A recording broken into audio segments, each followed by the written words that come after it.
So I'm coming back from Little Rock, Arkansas. And I'm hanging out, waiting to get on the plane, and I hear these two business people talking. And the one guy leans over and says, "Hey man, how important are relationships to you in your business?" And the guy looks right at him and he says, "Man, they are so important in my business." And then the guy leans over and he says to him, he says, "Man, what are you doing to build and strengthen relationships in your business?" And the guy looks at him, just looks at him. And I'm leaning over and I'm saying, "Wow, this is an interesting conversation. Wonder what he's going to be saying." And the guy was kind of just blinded. And all of a sudden he says, "You know, I do a lot of things. I do a lot of things. It's a good question." That's what he said. And I'm saying to myself, man, I love this business called relationships. Everywhere I go, everybody talks about it. But the question is, what are we doing about it? So this evening, I want to share with you what I call the 5 R's of relationships.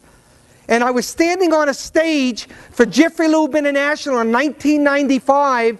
My book was first published. And the first thing I told him in 1995 was that networking was not like what it used to be. I wasn't clear what it was at that time, but I just told him that. It took me 9 years, multiple bottles of Chardonnay, and I figured it out.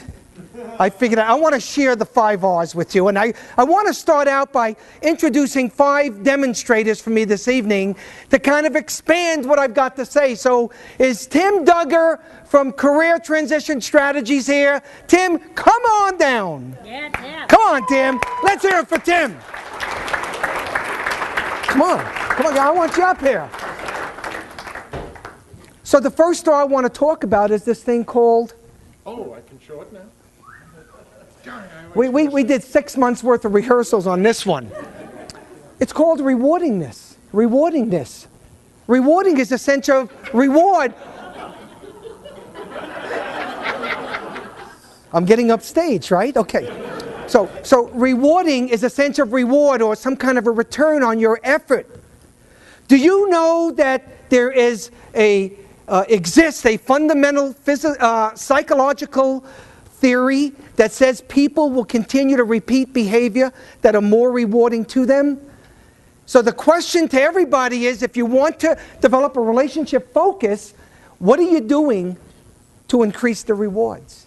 The rewards can be sharing of ideas, information, your resources, can be your product, can be your service. Let me give you an example. Let's take Rainmakers for a moment. Everybody knows they've got about 30 hubs. Everybody knows they meet every month. Do you know that they've got a board that meets every month for the sole purpose, outside of that hub, to do what? To increase the rewards. They're thinking that they can be more and serve more, and what we did last month was not enough to satisfy our members this month. And if that's not enough for Rainmakers, what about Lorraine Ball, that comes up with a presidential advisory board that I get the honor to be on? And what do you think they do every month in regards to this main event and this organization? The same thing, isn't it? Their attitude is, what can we do to increase the rewards? And what we know is that if you continue to increase the rewards by getting better at what you do, the fact is in fact that you will have people respond to you. By the way, number 2, Nate Failer, are you here from Carpenter? Let's hear it for Nate. Yeah.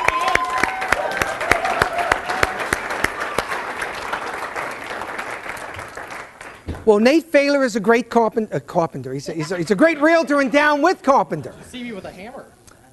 Well, this is the second R. It's called reciprocity. You all know about that. It's a corresponding exchange of something where you're sharing mutual privileges of some sort, right? You're taking action. You're sharing influence. Well, the question is do you know that most relationships in this room or any room is deep-rooted into some form of reciprocity? Do you know that it's undisputable that people want to share equity and exchange? If I help you, it makes it easier for you to want to help me, and if we help one another, we all do better as a result. Did you ever get that impression that when you do things for people, that they're interested in you more? Sometimes they feel like they owe you. You buy them a drink, they think they owe you a drink, but the fact is they don't owe you anything. Doesn't it give you that very familiar law of reciprocity? You know that law I'm talking about that says what goes around comes around? Do you believe it? Reciprocity is fantastic if you view it as a joint responsibility. So you can take reciprocity, bring it into the mix, and you can start to become more purpose-driven in building a marketing program where you say that it's not about me helping you and just you helping me. We're going to help one another. Reciprocity, joint responsibility works great. Let me go to number 3. Is Barbara Stoltz in the room? Thank you.